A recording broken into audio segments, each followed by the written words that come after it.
He tells her she needs to tell him everything.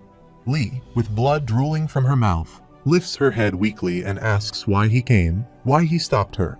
Her words are quiet, yet they carry a weight that freezes everyone in place. The air is thick with tension, and no one dares to move or speak. Everyone is holding their breath, waiting, hoping for her to tell the story. Dokja clenches his fists tighter, his nails digging into his palms as his frustration boils over. He furiously shouts, his voice echoing, demanding that she tell him anything, everything. Just when she is about to open her mouth to speak, a ding reverberates through the air. 3 notifications appear before Dokja, glowing ominously in the faint light. One reads, Nebula Veda is peering into your fate. The second says, Nebula Papyrus is peering into your fate. The third, glowing brighter than the rest, declares, Nebula Olympus is peering into your fate. The moment feels suspended in time, but it's shattered as a spark descends from the sky, brilliant and terrifying. It streaks toward them, faster than they can react. The spark strikes his mother and her constellation, the impact sending shockwaves through the ground. Dokja lunges forward, his heart pounding, desperately trying to save her, but it's too late. She falls, her body collapsing to the ground, and a massive crash erupts beneath them, shaking the very earth. A colossal figure emerges from the chaos, its presence overwhelming, casting an enormous shadow over the battlefield. Its voice booms, shaking the air as it speaks, telling Dokja that he cannot pass this place. In his mother's trembling hands, the 8-beaded bell she held so dearly begins to crack. The sound of its breaking resonates like a mournful dirge, a sign of something irreplaceable being lost. The massive figure starts to move, its every step causing tremors, and with a powerful whoosh, a dark path materializes between the ground and the sky. A violent wind sweeps across the field, carrying an otherworldly chill that sends shivers down everyone's spines. Dokja looks up, his eyes blazing with fury, and lets out a primal roar that shakes the heavens. The air around him crackles, and with a thunderous crash, a surge of green energy erupts, accompanied by countless sparks scattering in all directions. The sky above shifts, glowing a vibrant green, swirling with electric energy and winds that howl like an oncoming storm. Dokja's voice thunders through the chaos as he shouts an order, commanding everyone to close their eyes or look away. The intensity of the energy in the air is overwhelming, a force that none can withstand for long. The sky churns with green light, sparks flying, and winds spiraling as the atmosphere grows denser with the unmistakable presence of something far beyond comprehension. Dokja stands tall, unyielding, and informs them with grave certainty. It is another world god. Dokja realizes the divine power was summoned by the Founder's mother, who offered her shadow as a sacrifice. Unlike Peaceland, this is the true body of another world god. The sky cracks with rumbles, light pouring through as something colossal descends. A monstrous being crashes to the ground, its grotesque form shifting a mass of multiple hands, claws slicing the air, and writhing tails that crack the earth. The creature's roar shakes the world, its sheer presence overwhelming. Dokja braces against the force, green energy sparking around him. With unyielding determination, he steps forward, knowing the battle with this god has just begun. Dokja calls Younghyuk and tells him they need to stop it right now. Younghyuk tells him it is too late, and this is beyond anything that they are capable of handling. Dokja's fourth wall has been activated in full force. People behind them start facing sparks and falling to the ground. Everyone starts coughing blood and falling to the ground. Dokja tells them that with something like this, the constellations will have to intervene.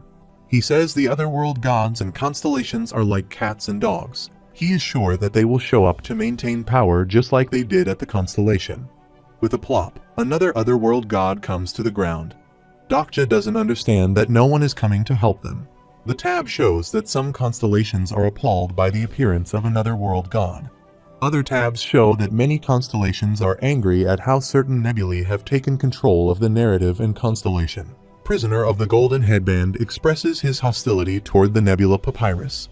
The other tab shows that Constellation, Abyssal Black Flame Dragon, rears his fangs at the Nebula Veda, and Constellation, Demonic Judge of Phi, is upset at the atrocity committed by Nebula Olympus. Dokja starts to understand what's happening to some extent. The tab shows that all the constellations of the Korean peninsula are curious to see which nebula he will choose. He knows this is all because of him. He laughs and thinks this is the reason he can never grow fond of the constellation. He knows that Lightning Carnival, Thunder Guide, and Master of the Typhoon Wolf are all stories that involve murdering one's family members. He thinks if he succeeds in one of these stories, he will be able to defeat the other one-world god with the power of probability it will give him, and his mother will end up dying here. He calls Yoonhyuk and asks if he remembers how they formed a nebula together, and he named it Dokja Kim Company. Yoonhyuk draws his sword and says he will name their nebula themselves. Dokja shouts that it will be him who will decide how his story goes. The god starts speaking and calls him a poor constellation and tells him that he will kill his father by his hand and bring it upon his mother's demise. Dokja is frustrated by it. The other world god laughs and tells him to watch the things he holds precious fall to pieces. The wanderers behind them are coughing and facing difficulty in breathing. Dokja will have to think fast of the solution, or he will lose everyone. He thinks that once the thing is done descending, the entire second floor of the Dark Castle will be erased. This is different from Peaceland. He smacks, thinking no one will come to their help this time. His constellation grits its teeth, not knowing what to do. He calls Yoonhyuk and says he hasn't changed over hundreds of years. It screams and calls the founder's mother and asks about making a deal with the other world gods. Dokja tells him he didn't make a deal with the world gods. The god speaks up and says that Dokja can never return to the Korean peninsula. It relates to the other nebula. His constellation asks if he made a deal with the other nebula, if he is still obsessed with the small plot of land, if he is willing to betray his descendants, and if all the god of creation are gone somewhere and not coming for their help. A ding happens, and when Dokja looks at the notification, it shows that some nebulae have declared whoever helps Goryeo's top swordsman will be regarded as an enemy. He tells Dokja he should be proud that all those who stand in the way are afraid of him. He smirks and asks what to be proud of when he is about to die. He then says he won't die and plops on the ground, and with a whoosh a yellow circle forms around him like fire, and a golden path gets created with a strong wind between him and the sky. He closes his eyes, but when he opens they are bright yellow now. Then he is at a dark place where behind him is Goryeo's top swordsman. The tab shows that he has come to know about the story, the one who inherited the blood of dragons, the one who defeated an army with a single sword swing, and the butcher of the battlefield. He knows it is Yoonhyuk, who was born for great things and is destined to be a warrior. He has defeated 36 generals all by himself. He looks behind and he says he was just like him. Dokja looks at him in utter surprise, thinking he knew he was treated badly, but he didn't know that he suffered from fate just like him. The tab shows that the story, The One Who Fights Against Will begin, and the story leads back to the present. Dokja thinks the fate that was put on him was not as heavy as the one he is under now. It was just one nebula who did this to him. Dokja still regrets what he did then, and he should not have received help from a nebula then. He slides his sword, and it has a great golden energy all around it. He draws his sword and jumps to be ready to strike hard, thinking with the power he has just gotten he might have a chance at winning. He looks at the world god, thinking if he can fight it or not. He grits his teeth, thinking he is Yoonhyuk, and he is the greatest warrior in all of the Korean peninsula. He unleashes his mountain-splitting second-slash-technique of sword with great energy and strikes the several-mouthed god in front of him and manages to strike him hard and cut him. After striking, Dokja lands to the ground, spilling blood from his mouth. The blue notification shows that Constellation, Goryeo's top swordsman, has fixed his gaze on him. He says he is much weaker than he thought. Since he became a constellation, he thought he could manage this power. He looks at his right hand, which is red and swollen, thinking how long will he be able to fight with it. He coughs and looks at Yoonhyuk, thinking he is too powerful for his body to handle. Yoonhyuk says that the other world god is still alive, and it might take 3 more swings to kill it. Dokja coughs, confirming if he heard right, and there is more after that. Yoonhyuk tells him, looking at his state, he doesn't think that he will last this long, even for the 3rd swing. Dokja stared into the abyss of the god's form, a figure so immense and terrifying it seemed to warp reality itself. The 12 massive tentacles writhed, their movements veiled by a dense fog that obscured its grotesque body. It was the very same otherworldly god Yoonhyuk had faced during his 36th round, a cosmic horror that defied comprehension. Its presence alone made the air feel thick and heavy, the sky darker, as if it consumed not just light but hope itself. Dokja insisted that they need to try, his voice steady but carrying the weight of desperation. He says as it's still a god, maybe if they speak to it, There's a chance. But Young cut him off, his tone cold and brutal. He tells him he doesn't understand. He can't save your mother. That thing devoured even the founder's mother's shadow, and her soul would be in shreds by now. Dokja clenched his fists, his heart sinking. But he forced himself to stay focused. He says this isn't like the other world gods he has encountered, he admitted, a flicker of unease betraying his usually composed demeanor. Young raised an eyebrow, his gaze sharp. He remarked that he knew too much about them. A dry laugh escaped Dokja, saying, more than he'd like to. In his mind's eye, he pictured the horror in its entirety, 12 writhing appendages and a form so vast it was impossible to fully grasp, hidden beneath the fog of its alien realm. The memories of Younghyuk's battle with it surfaced, his blood, his screams, and the sheer futility of facing such an abomination. Young scoffed, a faint smirk on his lips, saying, he reminds him of his prime. His voice tinged with reluctant admiration. With that kind of talent, he confesses he might even catch up to him someday. Before Dokja could respond, Younghyuk arrived, his expression grim and resolute. He announced that the thing was called the Eater of Dreams, his voice cutting through the tension like a blade. He says that he has fought it before. If it swallows him, he'll be trapped in its inner dimension, milked for your stories until there's nothing left of you but a husk. Dokja's heart raced. The weight of Younghyuk's words pressed down on him, the horrifying implications making his stomach churn. He asks how can they stop it. Younghyuk's gaze hardened. He says they should strike now. If they let it fully descend, even he won't be able to stop it. His words were like thunder, echoing in the growing silence as the god's form loomed closer.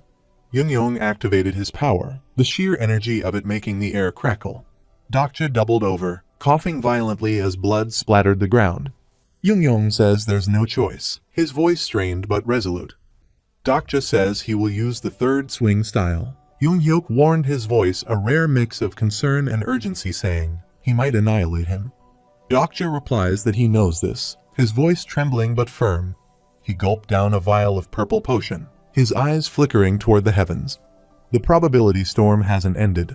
Suddenly, a notification appeared in his mind. The Constellation, god of naval warfare, has fixed his gaze on you. Dokja felt a strange calm wash over him as his breathing eased. He realized with a start that the god was lending him probability, a dangerous act that could turn powerful nebulas into his enemies. Young tilted his head skyward and called out, his voice filled with reverence and defiance, that the great admiral, some would say that he should have been a fabled constellation instead of him. The notification confirmed a subtle nod from the god. Dokja's eyes darted toward the chaos, his breath catching as he spotted a figure fighting desperately. Ji-won Min, he whispered, a flicker of hope piercing through the despair of thinking she's still alive. The constellations stirred. The constellations of Scylla have begun sharing the burden of probability. Dokja looked down at his hands. They were steady now, no longer trembling under the storm's weight. The notifications came in rapid succession that Nebula Veda is enraged by Lady of the Sleeping Brocade's actions. Lady of the Sleeping Brocade has fallen into a deep sleep after expending too much probability. And Constellation, Bald Army General, has fixed his gaze on you. Even the one-eyed Maitreya and the great King Hyunmu turned their attention to him, their gazes piercing and filled with reluctant approval. The probability storm finally dissipated, and Young let out a booming laugh, saying, he always criticizes it, but this is why he can never hate it. They all came together thinking they didn't need this many, but here they are. He turned to Dokja, his grin feral, saying now they're prepared. Go, gather his strength, and make it lower its guard. Dokja swallowed hard, his hands trembling as he felt the raw power coursing through him. He knew this was his last chance. Younghyuk nodded, his voice calm but resolute, saying he'll go ahead. He'll stall it while he prepares.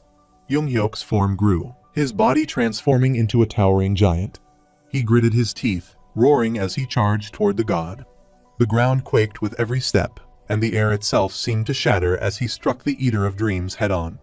Dokja clenched his fists, his resolve hardening. He whispered that this was it, and his voice filled with determination, saying they needed to end this now. Just when Younghyuk moves forward to attack the god. Young thinks he won't be able to handle this. Dokja asks if he has any other plan. He says they will try the 3-swing style first and pray that it makes him go back. Dokja reminds him he promised to protect him. Young replies him he swears on his life that he will protect him. Doctor replies that he seems to be leaving everything to luck despite being the strongest warrior in all of the Korean peninsula. He says he knows the demon of the horizon. This leaves Dokja stunned. He glances at Young-hyuk, who is fighting the god. Young-yong says he will ask him to send him to another world. The 9th scenario not have a time limit or a set boundary, so he will be able to survive that if he escapes to a different location. Young-yong tells him it's better not to run into him ever again. This is more like a demon than a god. Young-hyuk gets struck by the god and blood comes out of his mouth. Dokja thinks that the demon of Horizon is the one who sent Yusuing of the 41st round to this world. He is also the one who supplies the Dakibai with disasters. Young-hyuk jumps to strike when Dokja asks if this is possible for others to escape as well. Young-yong tells him that it is not possible to transport this many people. Dokja says the people who are left behind will die. Young-yong tells him to only focus on keeping himself alive right now. Dokja announces he has an idea. Young-hyuk is still fighting. Dokja reminds him that they can kill him with 3 sword style. He says if he can help, then he might be able to kill the other god as well. The god laughs and flinches as Young-hyuk has managed to attack. Young-yong tells Dokja to take charge, and this is their turn. Dokja instructs that they need to injure him and then throw him inside him. Dokja unleashes great power. Dokja that he might die if he fights this thing. Young-yong calls him foolish, but tells him he has acquired a liking towards him. Dokja's eyes turn yellow and his body is filled with sparks. While Dokja is about to strike, he thinks this swing was meant to be so he can fight the ocean. He screams and calls the other world god. Dokja keeps moving forward with utter energy and calling upon the name of the swing as ocean splitting third slash revolves around the god, revealing an ocean-like energy. He keeps on cutting the god everywhere. After slashing the god many times, Dokja falls to the ground when Young-yong shouts and asks him to take hold of himself. He coughs and gasps and tries to stand up. Young-yong says he was not strong enough to give him a deep wound. Dokja tells him he did enough. Dokja now understands the power of the god. Young-yong cut through 7 tentacles and left a big wound so he could enter. Dokja tries to get up and get inside the wound before it heals itself, but his legs cannot move. When he looks at his legs, they have been cut off. The notification shows that constellations of the nebula and Veda are smirking at the hardship he is in, and constellations of the nebula Papyrus are raising their glasses to the scenario he is in. The Queen of the Darkest Spring is taking pity on Dokja. Dokja scratches the ground thinking they almost did it. The other god's wound starts healing. Young-hyuk calls him and then comes forward and grabs him. He hops him on his shoulder and jumps. He asks him if he only has to throw him in. Young-hyuk tells him not to give him another chance of holding a funeral for him again, but Dokja does not understand. Young-hyuk smirks and asks if he remembers the second scenario. They both grin at each other. He tells him to drop him in and then get lost. He then drops him. He tells him he is putting his trust in him. When he is about to go into God's wound, Young-yong apologizes and tells him he won't be able to accompany him inside. Dokja goes inside his wound and the wound closes.